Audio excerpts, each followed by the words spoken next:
আমার কলকাতা নিউজ, কথা হবে সামনাসামনি। নাম্বার ওয়ান নিয়ে কোনো কিছু লড়াই নয়। এখানে যে দুর্নীতি করেছে সেই দুর্নীতির বিরুদ্ধে লড়াই। মোদিজি তৃতীয়বারের জন্য প্রধানমন্ত্রী হচ্ছেন সবাই জানে। মমতা বন্দ্যোপাধ্যায় এখানে 42টা সিট, মোদিজি 400টা সিট।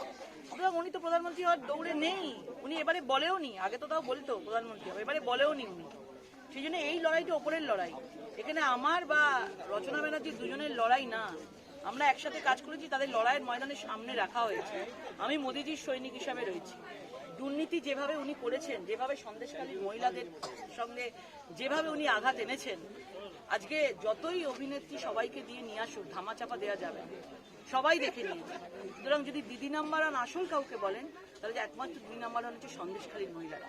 দিদি নাম্বার ওয়ানের জন্য কিছুটা হলেও কঠিন হবে। সন্দেশখালীর মহিলারা হচ্ছে দিদি নাম্বার ওয়ান, যারা রিয়েল লড়াই করেছে। কোনো টিভি ক্যামেরা ছাড়া কোনো জায়গায় তাদেরকে এসি, লাইট, অ্যাকশন কিচ্ছু করতে হয়নি। তারা দাঁড়িয়ে মাটির ওপরে না খেয়ে না দিয়ে লড়াই করে যাচ্ছে ওই রোদের মধ্যে। ওইভাবে পুলিশের মারেও পর্যন্ত পুলিশ ওপর দিয়ে হাত দিয়ে গাড়ি চালিয়ে দিয়েছে।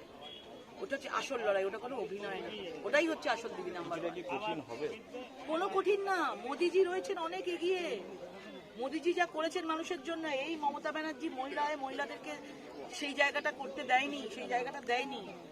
সুতরাং লড়াইয়ের ময়দান কোনো কঠিন না। মোদিজির লড়াই, মোদিজি অনেক এগিয়ে আছে। আমরা মোদিজির সৈনিক হিসাবে আমরা ভারতীয় জনতা পার্টি সবার সাথে আছি। কি বলবেন রচনাকে? না, নিশ্চয়ই সবসময় যে কোনো জায়গায় গণতান্ত্রিক হিসেবে করতেই পারে প্রার্থী, সবাই হতে পারে, সবাই থাকতে পারে মনের মধ্যে, সেটা থাকতে পারে। বিচার তো মানুষ করবে। আমার কলকাতা নিউজ, কথা হবে সামনাসামনি।